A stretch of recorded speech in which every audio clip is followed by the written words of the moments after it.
back to Dr. Nicy. കുറച്ച് നാളുകളായി നമ്മൾ ആയുർവേദ വീഡിയോസ് ആയിട്ട് വന്നിട്ട് അല്ലേ. അപ്പോൾ ഇന്ന് നിങ്ങൾക്ക് പലർക്കും ഉപയോഗപ്പെടുന്ന ഒരു ആയുർവേദ വീഡിയോ ആയിട്ടാണ് വന്നിരിക്കുന്നത്. അപ്പോൾ തമ്പനയിലും ക്യാപ്ഷനൊക്കെ കണ്ടപ്പോൾ മനസ്സിലായി കാണും, താരനെ പറ്റിയാണ്. കൊച്ചു കുഞ്ഞുങ്ങൾ മുതൽ മുതിർന്നവർക്ക് പ്രായമായവർക്ക് വരെ വരുന്ന ഒരു അസുഖമാണ് താരൻ. ചെറിയ തോതിലൊക്കെ വരുന്ന താരൻ നമ്മൾ പലരും ശ്രദ്ധിക്കാറില്ല, പലരും അവഗണിക്കാറാണ് പതിവ്. പക്ഷേ അമിതമായിട്ടുള്ള മുടികൊഴിച്ചിൽ, തലച്ചൊറിച്ചിൽ, പൊടി പൊടി പോലെ ദേഹത്തും തലയിൽ നിന്നൊക്കെ വീഴുക, കണ്ണിൻ്റെ മേലെ വരുന്ന താരൻ, പുരികം കൊഴിച്ചിൽ, കൺപീലി കൊഴിച്ചിൽ, ഇത്തരം കണ്ടീഷൻസൊക്കെ വരുമ്പോഴാണ് പലരും താരന് പ്രതിവിധി തേടാറ്. താരൻ എന്നാൽ അവഗണിക്കേണ്ട ഒരു ചെറിയ അസുഖമല്ല. താരൻ അങ്ങനെ ശ്രദ്ധിക്കാതിരുന്നാൽ പിന്നീട് അത് സ്കിൻ ഇൻഫെക്ഷൻസ് ആയിട്ടും സ്കാൽപ്പ് ഇൻഫെക്ഷൻ, സോറിയാസിസ് പോലുള്ള കണ്ടീഷൻസ്, സെബോറിക് ഡെർമറ്റൈറ്റിസ് ഒക്കെ വരാനായിട്ടുള്ള സാധ്യതയുണ്ട്. അപ്പോൾ ഈ ഒരു അസുഖത്തിനെ അവഗണിക്കാതെ കൃത്യസമയത്ത് തന്നെ മരുന്ന് ചെയ്യുകയാണെങ്കിൽ അല്ലെങ്കിൽ പ്രതിവിധി എടുക്കുകയാണെങ്കിൽ നമുക്ക് വളരെ എളുപ്പത്തിൽ തന്നെ മാറ്റാൻ കഴിയുന്ന ഒരു അസുഖമാണ്. പലപ്പോഴും നമ്മുടെ മുടി കൊഴിച്ചിലിൻ്റെയും ഒക്കെ പ്രധാനപ്പെട്ട കാരണം താരൻ തന്നെയായിരിക്കും. അപ്പോൾ അതെങ്ങനെ കൃത്യമായി ഫലപ്രദമായി ആയുർവേദത്തിലൂടെ മാറ്റാൻ നോക്കാം. പ്രധാനമായിട്ടും രണ്ട് രീതിയിലാണ് ഡാൻഡ്രഫ് അല്ലെങ്കിൽ താരൻ വരുന്നത്. ഡ്രൈ ഡാൻഡ്രഫും ഉണ്ട്, വെറ്റ് ഡാൻഡ്രഫും ഉണ്ട്. ഡ്രൈ ഡാൻഡ്രഫ് വരുന്നത് സ്കിന്നിൽ ഒട്ടും സ്കാൽപ്പിൽ ഒട്ടും എണ്ണമയമില്ലാതെ വരുമ്പോൾ അമിതമായിട്ടുള്ള രാസവസ്തുക്കളൊക്കെ അടങ്ങിയിട്ടുള്ള ഷാമ്പൂ ഒക്കെ യൂസ് ചെയ്യുമ്പോൾ, പിന്നെ ഹൈജീൻ അല്ലാതെ ഇരിക്കുമ്പോൾ ഒക്കെ വരുന്ന തലയിൽ ഡ്രൈ ഇതായിട്ട് വരുന്ന വരണ്ട് ചർമ്മം കൂടി വരുന്ന താരനാണ്. രണ്ടാമത്തെ ഒരു കണ്ടീഷൻസ് പലപ്പോഴും പലരുടെയും മിഥ്യാധാരണ, തലയിൽ ഒരുപാട് എണ്ണ തേച്ചാൽ താരൻ വരില്ല എന്ന് ധരിക്കുന്നവരുണ്ട്.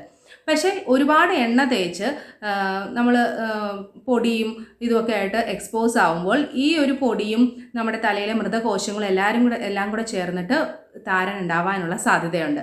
അപ്പോൾ ഓവറായിട്ട് എണ്ണ യൂസ് ചെയ്യുകയോ അല്ലെങ്കിൽ ഓവറായിട്ട് ഷാമ്പു യൂസ് ചെയ്താലും താരൻ വരാനുള്ള സാധ്യതയുണ്ട്. അപ്പോൾ എപ്പോഴും നമ്മൾ ഹെയർ കെയർ റൂട്ടീൻസ് ഒക്കെ ചെയ്യുമ്പോൾ സ്ഥിരമായി കുറേ എണ്ണ തേച്ച് പിന്നെ അത് കഴുകിക്കളയാതിരിക്കുന്നതും ശരിയായിട്ടുള്ള കാര്യമല്ല. അതുപോലെ അമിതമായിട്ട് നമ്മൾ ഷാമ്പൂസ് ദിവസേന ഷാമ്പു യൂസ് ചെയ്യുക, അതുപോലെ തല ഹൈജീനായിട്ട് വെക്കാതിരിക്കുക, സ്കാൽപ്പ് ക്ലീനായി വെക്കാതിരിക്കുന്നതൊക്കെ ഈ താരൻ ഉണ്ടാവാനുള്ള സാധ്യതയുണ്ട്. അപ്പോൾ നമ്മളൊന്ന് ശ്രദ്ധിക്കുകയാണെങ്കിൽ താരൻ വരാതെ നമ്മുടെ മുടി നല്ല ഹെൽത്തി ആയിട്ട് വളരാനായിട്ട് ശ്രദ്ധിക്കാൻ പറ്റും. പ്രത്യേകിച്ച് ഈ വേനൽക്കാല സമയമാണ് ഇപ്പോൾ വരാൻ പോകുന്നത്. അപ്പോൾ തലയിൽ വിയർപ്പും പൊടിയൊക്കെ കൂടി താരൻ കൂടാനുള്ള സാധ്യതയുണ്ട്. അപ്പോൾ നമ്മൾ കുറച്ചൊന്ന് ശ്രദ്ധിക്കുകയാണെങ്കിൽ താരനൊന്നും വരാതെ മുടി നല്ല ഹെൽത്തി ആയിട്ട് കൊണ്ട് നടക്കാനായിട്ട് നമുക്ക് സാധിക്കും. ആയുർവേദത്തിൽ താരന് പരിഹാരമായിട്ട് വളരെ പ്രശസ്തമായൊരു എണ്ണയുണ്ട്, ദുർധൂരപത്രാദി കേരം.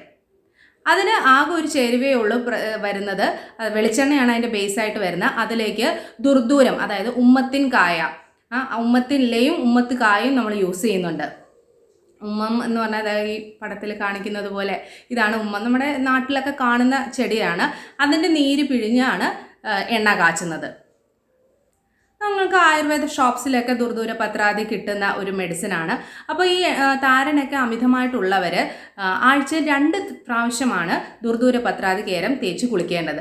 അതെങ്ങനെയാണെന്ന് വെച്ച് കഴിഞ്ഞാൽ നമ്മുടെ തലയോട്ടിയിലേക്ക് നല്ലതുപോലെ ഈ എണ്ണ കുറച്ചെടുത്ത് നല്ലതുപോലെ തേച്ച് പിടിപ്പിക്കുക. ഒരു 30 മിനിറ്റെങ്കിലും, അങ്ങനെ അരമണിക്കൂറെങ്കിലും അങ്ങനെ വെച്ചതിന് ശേഷം മൈൽഡ് ഷാമ്പൂ അല്ലെങ്കിൽ താളിയൊക്കെ യൂസ് ചെയ്യാൻ പറ്റുന്നവരാണെങ്കിൽ അത്രയും നല്ലത്. അങ്ങനെ ഇട്ട് തലമുടി കഴുകിക്കളയുക. ഈ ഒരു എണ്ണ ആഴ്ചയിൽ 2 പ്രാവശ്യമൊക്കെ യൂസ് ചെയ്താൽ മതിയാകും. ബാക്കിയുള്ള സമയങ്ങളിൽ നിങ്ങൾ ഏത് എണ്ണയാണോ ഹെയർ കെയറിന് വേണ്ടി യൂസ് ചെയ്യുന്നത് അങ്ങനത്തെ ഏതെങ്കിലും എണ്ണകൾ യൂസ് ചെയ്യാം. ഇത് സ്ഥിരമായിട്ട് യൂസ് ചെയ്യുന്നത് നല്ലതല്ല.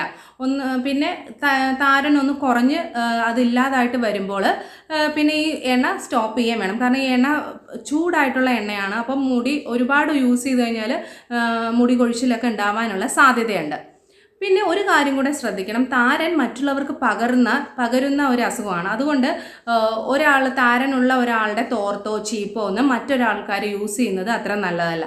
പലരും കംപ്ലൈൻറ്റ് പറയുന്ന ഒരു കാര്യമാണ്, എണ്ണയൊക്കെ തേച്ച് കുളിച്ച് കുറച്ച് നാളത്തേക്ക് താരൻ്റെ കംപ്ലൈൻ്റ് ഒന്നും ഉണ്ടാവില്ല, പക്ഷെ പിന്നീടും താരൻ വരുന്നതായിട്ട്. അത് നമ്മൾ പ്രോപ്പറായിട്ട് എണ്ണ യൂസ് ചെയ്യാത്തതിൻ്റെ കുഴപ്പമാണ് കേട്ടോ.